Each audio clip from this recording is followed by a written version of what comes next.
Alright, boys, so I don't know how much we're going to get done today because it's windy as hell and it's raining on me, or spitting at me, I guess. As evidenced by those few droplets there and everywhere else. So, I'm probably not going to finish this today, but I'll let you know what we're doing. And for me, it'll be a couple days. For you, it'll be like a couple seconds. But since we already have all the stuff that's in the way out, what we need to do is disconnect everything from the radiator to get the radiator out. So we had a clip here and a clip here. You lift those up, pull them off the expansion tank. Got this clip undone because we're going to pull this hose off and replace it. We're also going to replace this lower hose, so we're going to pull this clip down there on the other side of that sensor, lift that clip up. I've already unplugged the sensor. It's right there, or it is right there now, but it was plugged into there. So squeeze down the tab, lift that up. I'm going to pull that lower hose out, and then we'll be able to crawl underneath, pull the expansion tank out. If we loosen this big old clip right there, and anything else that's holding it in. Now you also want to generally, before you start unplugging stuff, drain your radiator, but in this case, this car already had a radiator that was nothing in it.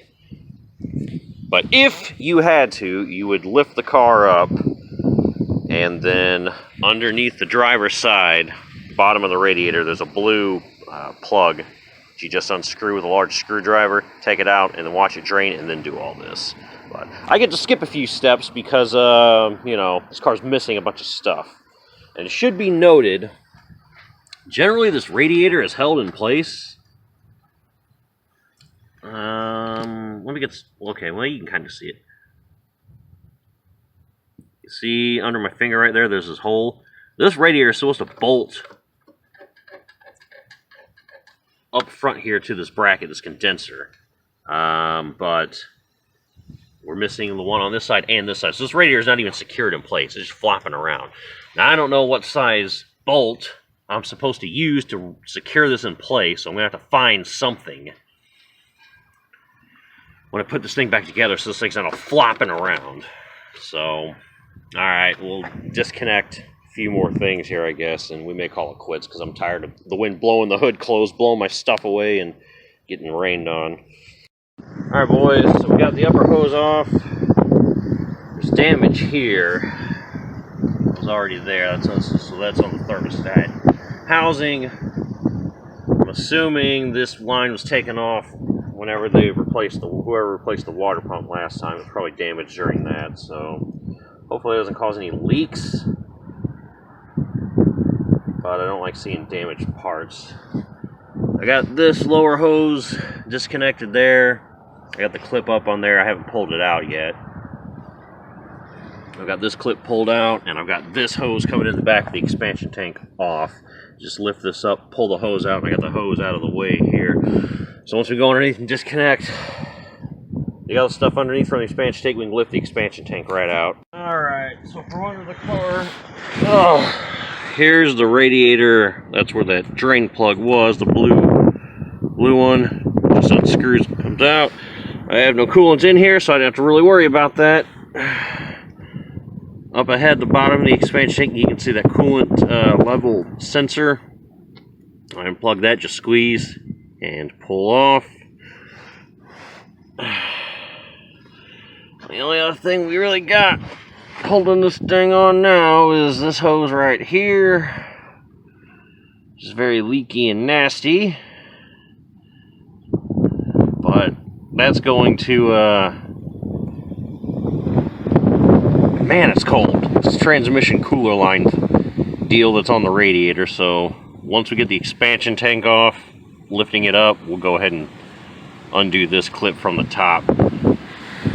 Same with the transmission cooler that's held on to the radiator. This middle part has a clip we can get to from the top once we get that expansion tank out of our way, but I just wanted to show you down here what you're looking at. Our expansion tank out.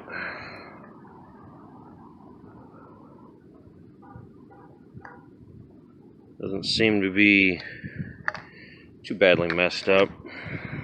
Our thermostat for the transmission cooler right there. We have a new one of those, and I believe we also have a new coolant level sensor.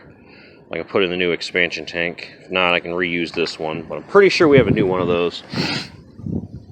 So the thermostat's going to sit down in that big hole right there. And then that one next to it kind of goes up into that side there on the right. Pop in there. Okay, so now... Thing's missing a clip. So there's supposed to be a clip on that hose right there. This one. I don't see one. I think we're missing one, boys. We're missing it. Alright, well, I'll go ahead and get that one off. I can pull the clip up off in the middle one, pull that out, and then this radiator's coming free. Alright, boys, it's fucking snowing out. I'm getting snowed on now, so we're calling it for the day, but radiator's out. So we're going to attempt to locate a clip for this thing. Maybe I'll have a spare somewhere, one inside. I don't know. Another curious thing is these lines running from the power steering system, these plastic things, are not set in there right. The bottom one is now that I put it in there, sort of. But it was all popped out and weird looking. This one's not in there straight, so I'm going to try to finagle that in there. I don't know why that's like that, but again, that's why I don't like working on things where someone else screwed everything up for me. But radiator's out, expansion tank's out, so before I get snowed on too much harder out here. Alright, so we're back inside now where it's kind of warm. So we went ahead and put our new dealio on this new radiator. I did have to reuse these T25 Torx, and they were in the original pretty tight, so make sure you get yourself a ratchet. I tried using my T25 driver, kind of like a screwdriver. Wasn't happening, so T25 on the ratchet, boom, take that one out. Boom, take that one out, and then you don't need to reuse this. You can if you don't have one, but since I have a new one, we're using it, and then you just, boom, put it in, boom, put it in. You got this little plastical piece, just slides in here, snaps in place, that's in. Got that little guy there. And on our expansion tank, we've got the new level sensor in. Just make sure it goes in the opposite direction that this guy is going. So this little handle's on the bottom. This thing's going to go in facing the opposite direction. You just put it in, rotate 90 degrees. So it's going to go in with this end pointing here. Same side as this thing. Rotate it 90 degrees. Boom, that's now locked in place. So we just need to put the... this guy, our transmission thermostat, either in here, or you can do it in here and then put the expansion tank over it once we install the radiator. But one thing to note is this radiator does come with this thing already installed, but I'm not sure which size it is, because there's a smaller little thermostat mechanism for the transmission cooler.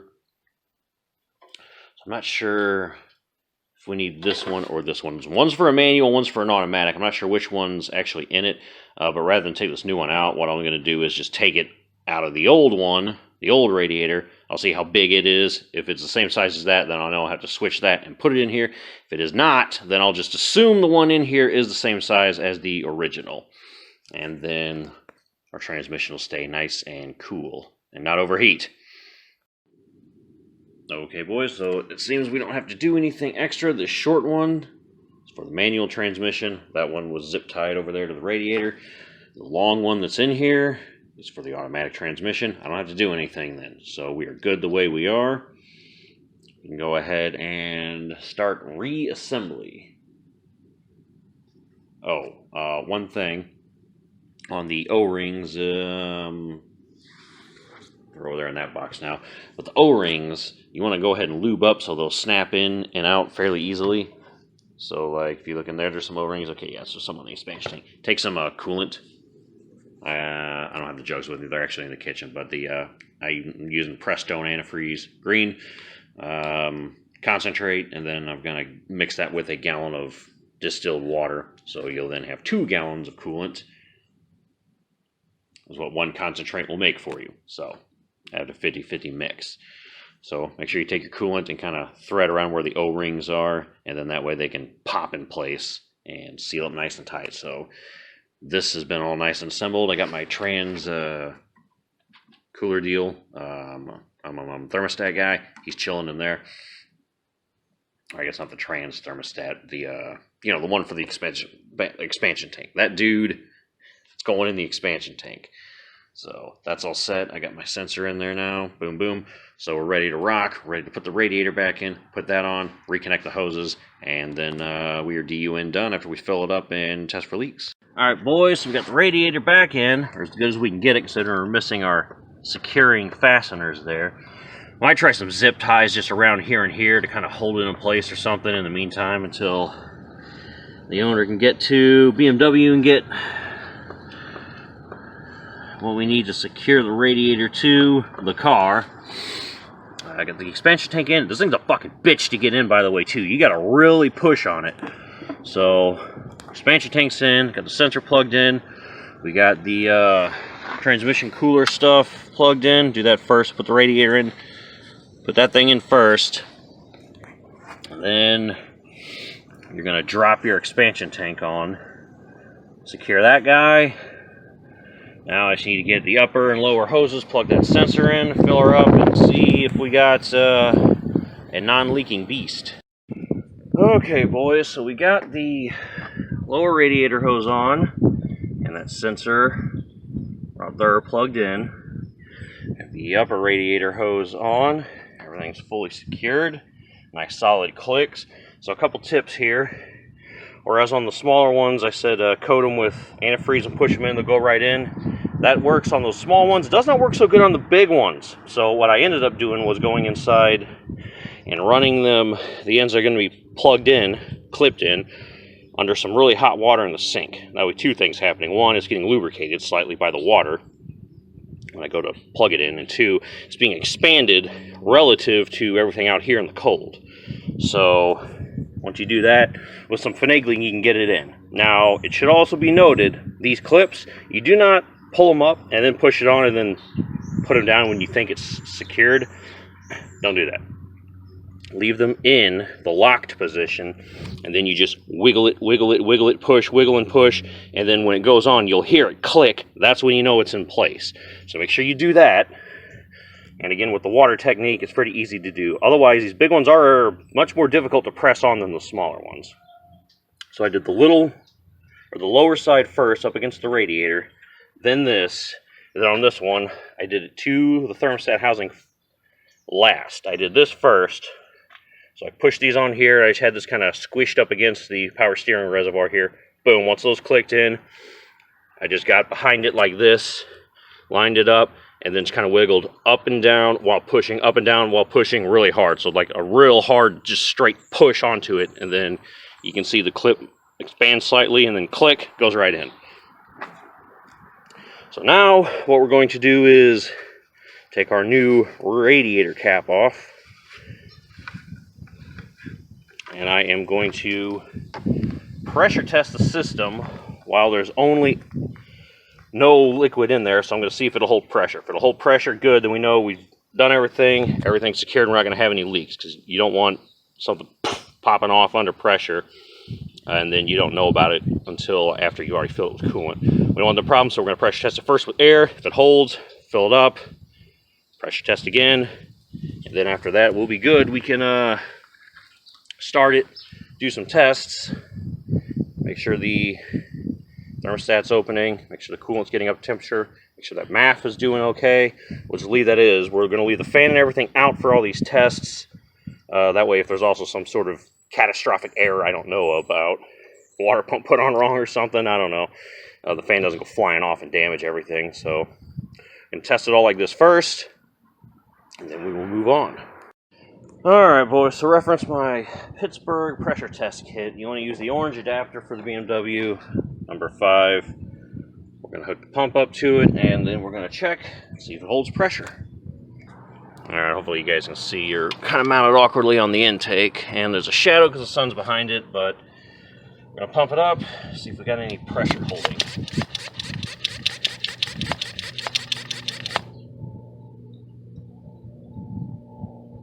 I don't hear any leaks.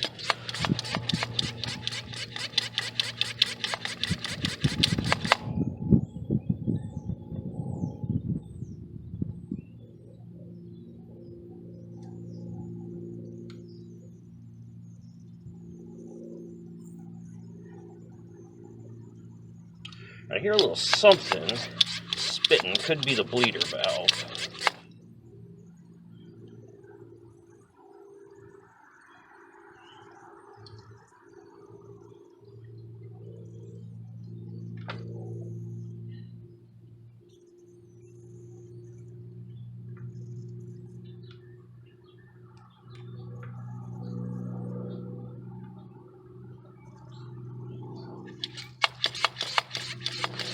Remember, our radiator's not mounted where it needs to be, so I probably should mount or secure it as best as I can. That way, if there isn't slight leaks on an O-ring or a hose somewhere, it probably won't blow off.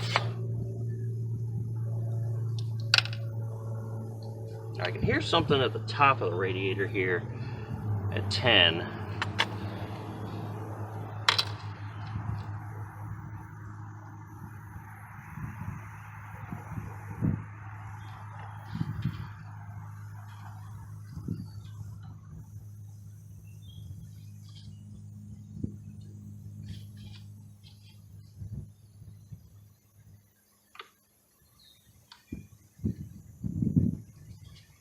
I hear a little hissing.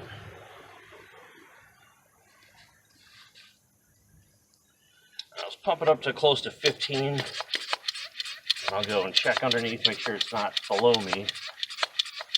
It's coming from this general area though. And then we'll check the time and see how much we're losing. Okay, so we're at about 13 and a half.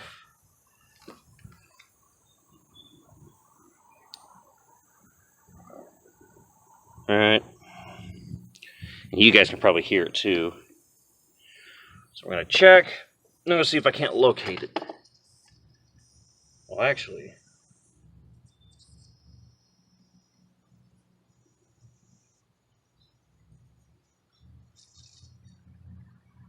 could be this thing itself, just a pump.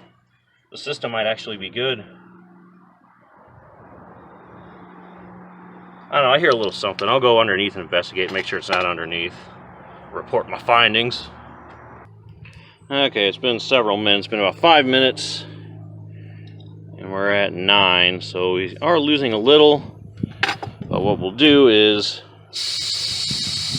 it's holding pressure for the most part. So what we'll do is we'll fill it up with coolant, check for leaks without pressure, pump it up again, check for leaks with coolant in it. If it passes all that, then we can go ahead and start this beast and call it a boom done. And I got some zip ties holding up the radiator to kind of sort of where it's supposed to be since I don't have the bolts. Alright.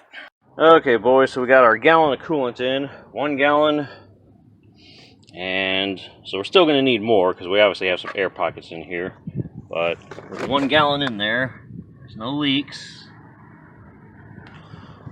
So we're going to go ahead and pressurize the system again. Make sure we don't see any coolant spraying out of anything. And then at that point, we'll be good to start. I guess you guys can see maybe. Probably not.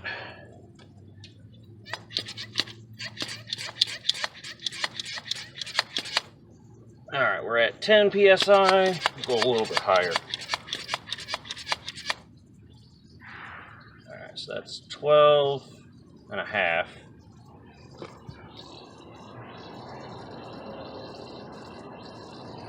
As you can see, and or hear, I guess. As you can hear, we still have some gurgling somewhere, but I don't see any leaking.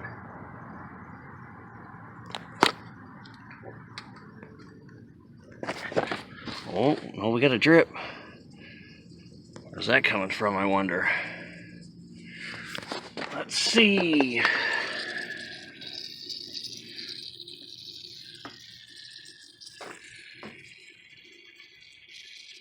I think it's from up here. Let's go below. Aha. Got a drip from this hose. So it means we probably need to replace that hose. That hose was not replaced. So I'm guessing we got a bad O-ring or something in there. That was also one that was missing a clip that I put a different clip on to see if it would hold. So we didn't order one of those, so it's gonna need one because it can't hold pressure. As you can see, that drip is a problem. Make sure it's not up higher. No, it's coming right out of that hose, right at the bottom of it there. Alright.